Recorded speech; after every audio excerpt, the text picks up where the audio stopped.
Sebelum mulai pelajaran kita hari ini, marilah kita melanjutkan bersama-sama membaca Bismillah. Bismillahirrahmanirrahim.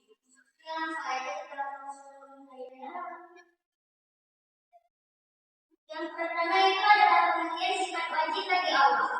Sifat wajib bagi Allah adalah sifat yang harus ada pada zat Allah sebagai kesempurnaan baginya. Allah adalah Khalik, zat yang memiliki sifat wajib yang tidak sama dengan sifat yang dimiliki oleh ciptaannya. Jadi kita di sini harus meyakini ada Allah dan ada sifat-sifatnya. Karena kita harus meyakini sifat wajib bagi Allah ini hanya dimiliki oleh Allah, tidak dimiliki oleh makhluk-makhluknya. Sifat ini terdiri 40 sifat, yaitu yang pertama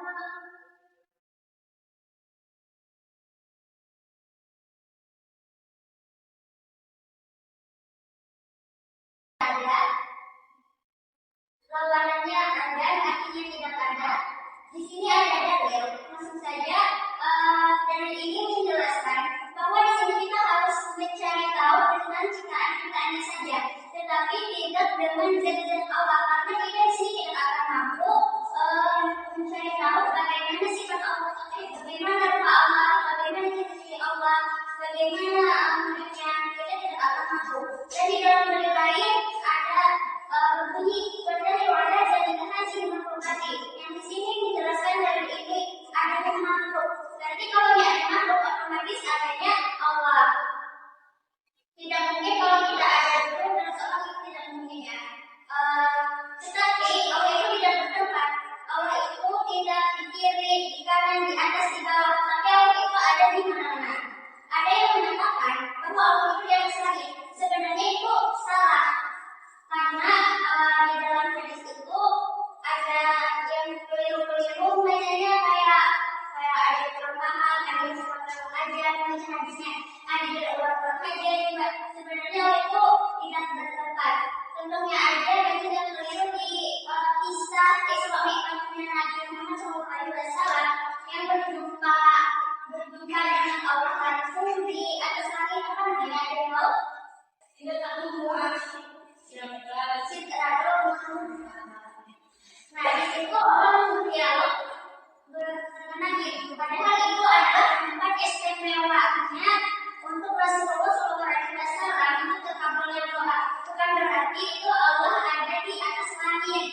Nah, sebenarnya kalau dikira Allah di atas langit ya. Kan kayak contohnya kita ke masjid tempat istimewa ini kan kita ke masjid bukan berarti Allah ada di dalam masjid. Orang ke Ka'bah bukan berarti Allah itu ada di dalam Ka'bah. Ya itu kan tempat istimewanya bagi kita. Kalau Nabi itu tempat istimewanya ada di langit. Paham? Lanjut yaitu sifat wajib. Yang kedua yaitu adalah tidak, artinya dahulu. Lawanannya kudus, artinya dahulu. Di sini ada dalil lagi. Di sini kita maksudnya menjelaskan artinya dalil ini bahwa Allah itu terlebih dahulu ada daripada kita. Allah yang menciptakan alam, Allah menciptakan sampai Allah yang mengatur waktu. Semua isi ini adalah Allah yang terlebih dahulu. Tidak mungkin kita. Contohnya aja seperti misalnya tukang jahit sama baju, mana yang lebih dulu ada? Menjadi. Nah, seperti itu juga Allah sama Allah yang mengatur. Lanjut sifat wajib yang ketiga yaitu adalah baqa, artinya kekal. Warnanya bukan, artinya tidak kekal. Jadi dalam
Esa.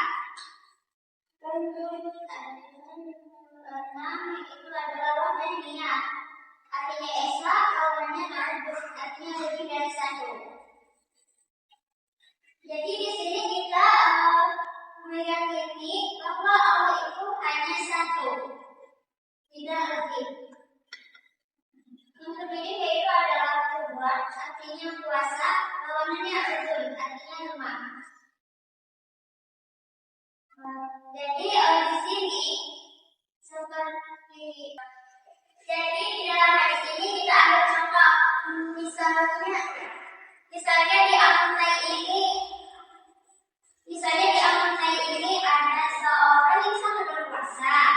Misalnya namanya ini raja, seluruh masyarakat di Al-Qur'an ini tunduk kepada si raja tadi.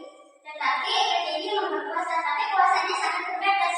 Karena dia tidak dapat mampu mempertahankan, dia selalu akan hidup dan selalu berkuasa. Itu tidak mungkin dan mustahil. Hanya Allah yang maha kuasa yang akan berkuasa yang kekal. Allah akan berkuasa. Dan yang kedelapan adalah irada, yaitu berkehendak, lawanannya Allah, artinya terpaksa.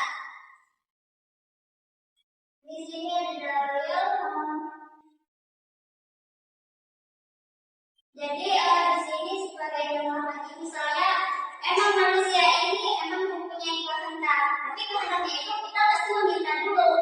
Kalau ya Allah kan, kalau misalnya mempunyai kehendak langsung jadi, Allah tadi langsung jadi, dan tidak ada satupun yang bisa menghalangi Allah. Yang kesembilan itu adalah ilmu, artinya mengetahui, lawanannya adalah bodoh. Jadi Allah itu maha mengetahui apa yang kita perbuat, Allah sudah mengetahui, dia tidak mengetahui orang lain, Allah mengetahui.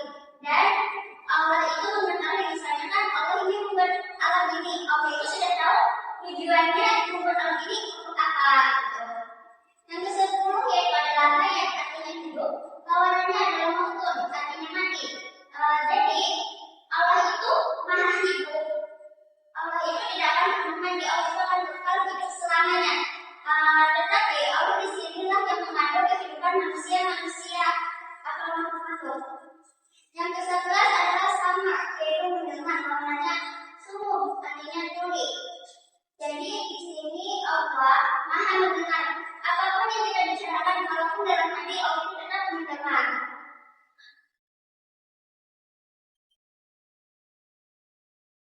Yang ke-12 yaitu adalah basar, artinya melihat, lawanannya umyun, artinya buta.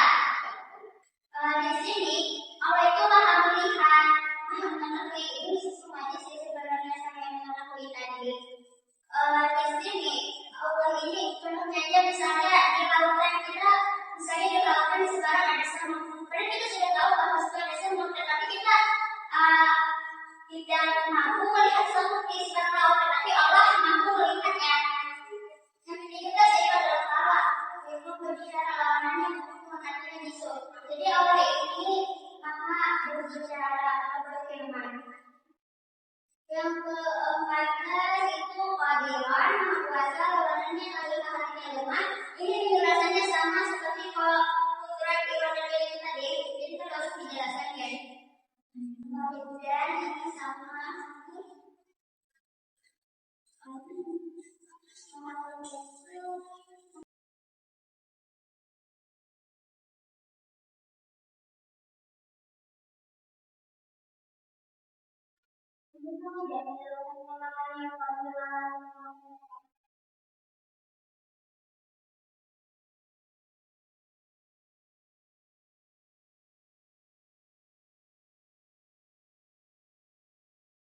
Nah, di sini ada pembagian waktu sifat wajib yang kita telah pelajari tadi. Ini sebenarnya terbagi menjadi kelompok.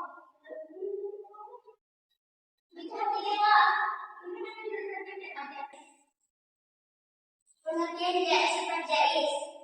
Kata jais menurut bahasa berarti boleh. Yang dimaksud dengan sifat jais bagi Allah ialah sifat yang boleh ada dan boleh pula tidak ada pada kehendak Allah Subhanahu wa taala. Jadi Allah itu boleh melakukan segala sesuatu yang mungkin ataupun tidak mungkin. Jadi di sini ada memilih awal group yang di sini dia memperbuat sesuatu yang terjadi kalau kita memperbuatnya. Dan atau bisa juga dalam melakukan awal segalanya sesuatu yang dikehendaki oleh Allah terjadi dan segala sesuatu yang tidak dikehendaki tidak terjadi. Sampai sini apakah kalian?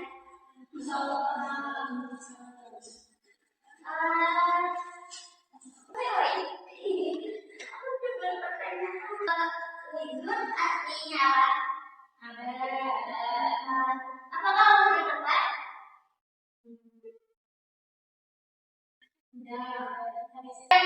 Ingin dipertanyakan?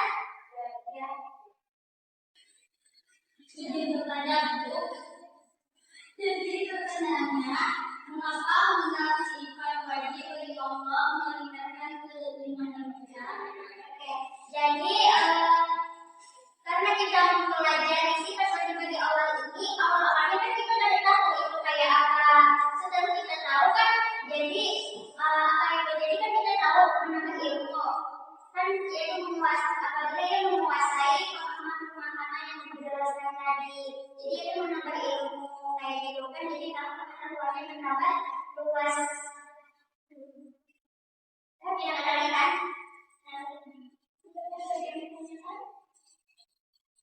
Kita cukupi sampai di sini.